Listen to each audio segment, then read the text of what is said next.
पशुपति व्रत की महत्वता दर्शाए। अब पशुपति व्रत को समझ लेना, कई माताएं गलती करती हैं, कई माताएं व्रत को नए नए तरह से करती हैं, कोई कुछ बताता है, कोई कुछ बताता है, कोई कुछ बताता है। उस व्रत को आप समझ लीजिए, पशुपति व्रत। पशुपति व्रत 5 सोमवार का होता है। कितने सोमवार होते हैं अच्छे से समझ लेना, 5 सोमवार का व्रत है। आज अष्टमी का दिन आप लोग अच्छे से समझ लोगे तो आपको फिर कोई ये नहीं होगा कि मैंने व्रत करा और मेरा काम क्यों नहीं हुआ। उसमें अपने को अपनी गलती छांटना है कि गलती कहां हो गई। पशुपति व्रत 5 सोमवार का होता है। बीच में किसी सोमवार पर यदि एकादशी पड़ जाए या कोई तीज पड़ गई या कोई त्योहार पड़ गया, कोई नवरात्रि का व्रत कर रहे हो या कोई त्योहार का व्रत कर रहे हो या कोई तिथि का व्रत कर रहे हो और उस दिन सोमवार पड़ गया, अब आपने विचार करा कि मेरा पशुपति का भी व्रत है और साथ में तीज का भी व्रत है, तो कौन सा व्रत करूं मैं? तो उस समय पर आपको पशुपति व्रत छोड़ देना चाहिए। फिर आप तीज का व्रत कर लो, या चतुर्थी का करती हो तो चतुर्थी का करो, छठ का करती हो तो छठ का करो, नवरात्रि के व्रत करती हो तो नवरात्रि के करो।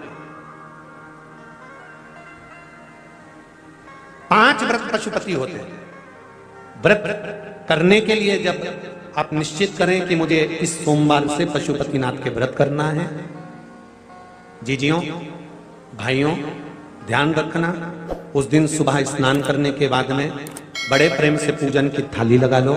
उसमें चंदन, अबीर, गुलाल, जो भी आप रखना चाहें, रौली, चावल, मौली, जनेऊ, पंचामृत, चाहो तो अलग अलग ले जाओ, चाहो तो एक साथ मिलाकर ले जाओ। भगवान शंकर की पूजन करो सुबह के समय पर और शिव जी का पूजन कर कर, आराधना कर कर भगवान शंकर से प्रार्थना करो, हे शिव जी, हे ओगरदानी, हे त्रिकालदर्शी, हे कैलाशी, अविनाशी, आज से मैंने पशुपति व्रत प्रारंभ करे। बाबा मेरा ये व्रत इस कार्य के लिए मैं कर रही हूं, आप स्वीकार करना। बाबा को निवेदन करना। पूजन का सामान थाली में उतना लेकर जाना कि सुबह भी काम आ जाए और शाम को भी काम आ जाए। अलग से पूजन का साहित्य में शाम को अलग से नहीं रखना, थाली में उतना ही रख के ले जाओ जितना सुबह भी काम आए और शाम को भी काम। बाबा को निवेदन कर कर पूजा की थाली वापस ले आओ। शाम के समय पर घर में मीठा बनाओ, 6 दिए रखो थाली के अंदर घी के, और दिए रखकर मीठा ले जाकर मंदिर में पूजन करो। शाम को स्नान कराने की जरूरत नहीं, पंचामृत स्नान की जरूरत नहीं है। शाम को तो केवल जल का छींटा दे दो, पंचामृत का छींटा दे दो, बाबा की पूजन करो। पूजन कर कर प्रसाद के पहले 3 हिस्से करो। 3 हिस्से करने के बाद फिर आप दिया लगाइए। फिर बाबा को कितने दिए लगाना है? जम के बोलो, 5 दिए लगाना है आपको शंकर भगवान। 5 दिए लगाइए, एक एक दिया जलाते जाएं और शंकर भगवान से पहले सोमवार को दिया जलाते समय अपने हृदय की बात कहते जाएं। 5 दिए पूरे हो जाएं, छठा दिया जलाना नहीं है, उसको थाली में वापस रख लेना। दिए को थाली से नीचे उतारना जरूर। कौन से दिए को? जम के बोलो जरा। छठे दिए को मंदिर में उतारना जरूर और फिर वापस थाली में रख लेना है। प्रसाद 2 हिस्से मंदिर में छोड़ना है, 1 हिस्सा थाली में रख के ले आना है। पूजन कर कर बाबा को निवेदन कर कर वापिस आइए। शाम को जब घर में प्रवेश करो, सीधे हाथ की ओर घर में अंदर जाते समय अपना जो राइट हैंड हो, अपना जो सीधा हाथ हो, उस ओर बैठो और बैठने के बाद उस दिए को प्रकट कर लो, प्रज्वलित कर लो। वहां पर भी शिव जी से प्रार्थना करो, हमारा यह कार्य है सफल करिएगा। बाबा से निवेदन करके घर के अंदर प्रवेश कर जाओ। भोजन जब जीमने के लिए बैठो, भोजन करने के लिए बैठो, सबसे पहले जो प्रसाद लेकर आए हो उस प्रसाद को खाइए। जो प्रसाद आप लेकर आए उस प्रसाद में से किसी को नहीं देना है, आपको अकेले खाना है। उतना ही प्रसाद लेकर जाना जितना खब जाए, छोड़ना भी नहीं। सबसे पहले प्रसाद खाइए, उसके बाद में भोजन करिए। इस व्रत में सुबह आप फलहार कर सकते हो, शाम को भोजन कर सकते हो। भोजन में ये जरूरी नहीं है कि मीठा ही खाना है, नमकीन भोजन भी कर सकते हो। बस मीठा कब खाना है? जब प्रसाद का 1 हिस्सा लेकर आओ, तो वो 1 हिस्सा आप खाओ। उसके बाद में जब भोजन करो तो नमक का करो, कोई मना नहीं, मिर्ची का करो, पर उसमें दिखावा ना करो। और भोजन करें। ऐसे 5वां जब सोमवार आ जाए, बीच में अगर कोई सोमवार छूट भी जाए तो व्रत करना, पूजन मत करना। कोई रजो धर्म आ गया, रजस्वला धर्म आ गया, कोई कार्य आ गया तो उसमें पूजन करना, पूजन नहीं करना है, उसमें व्रत जरूर करना। और जब 5वां व्रत रहे,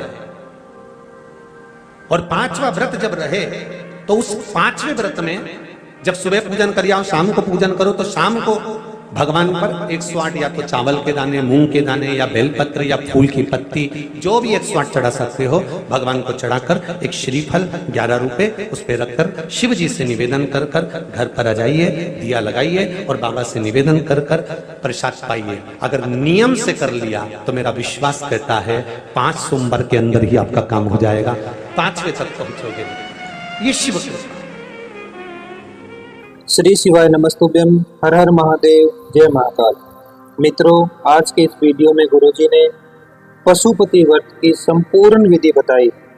अगर आपने यहाँ तक वीडियो देखा है तो आप अच्छी तरह से समझ गए होंगे कि आपको पशुपति व्रत कैसे करना चाहिए और इसके व्रत के करने से क्या फल आपको मिलता है। पशुपति व्रत बहुत ही चमत्कारी व्रत है।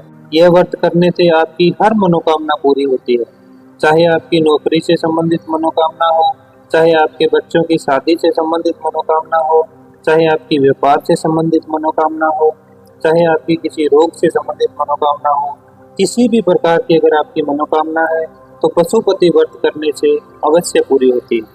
पर यह व्रत आपको पूरा नियम से करना होता है। अगर हम एक भी गलती कर देते हैं तो इस व्रत का फल हमें नहीं मिलता। इसलिए जब भी आप पशुपति व्रत करें तो सबसे पहले अच्छी तरह से समझ लें कि आपको कैसे ये व्रत करना है।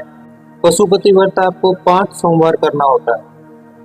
किसी भी सोमवार के दिन आप ये व्रत शुरू कर सकते हैं। जरूरी नहीं है कि आपको ये व्रत लगातार करना है। मान लीजिए आपने पहले और दूसरे 2 सोमवार लगातार कर लिए, तीसरे सोमवार आप किसी कारणवश व्रत नहीं भी कर पाए तो अगला व्रत आप चौथे सोमवार कर सकते हैं। कहने का मतलब यही है कि आपको 5 सोमवार संपूर्ण करने हैं। 5वें सोमवार आपको इस व्रत का उद्यापन कर देना है। उद्यापन भी बहुत ही सरल है, जैसा गुरुजी ने बताया है उसी विधि से अगर आप ये व्रत करते हैं तो आपकी मनोकामना महादेव अवश्य पूरी करते हैं। मैं उम्मीद करता हूँ कि आपको वीडियो अच्छा लगा होगा। अगर वीडियो पसंद आया तो वीडियो को लाइक करें और कमेंट में महादेव के नाम का एक जयकारा जरूर लगाएं। अगर आप वीडियो पहली बार देख रहे हैं तो चैनल को सब्सक्राइब करके बेल आइकन को जरूर प्रेस करें, ताकि जब भी मैं अगला वीडियो लेकर आऊं तो सबसे पहले नोटिफिकेशन आप तक पहुंच सके। और अंत में आप सबसे यही कहूंगा कि अगर गुरुजी द्वारा बताए गए किसी भी उपाय से आपको लाभ हुआ है तो कमेंट में पूरी डिटेल के साथ जरूर बताना, जिससे दूसरे लोगों को भी पता लगे कि किस उपाय से क्या लाभ होता है। आज के वीडियो में इतना ही। मिलते हैं किसी अगले वीडियो में नए उपाय के साथ। श्री शिवाय नमस्तुभ्यम। हर हर महादेव, जय महाकाल।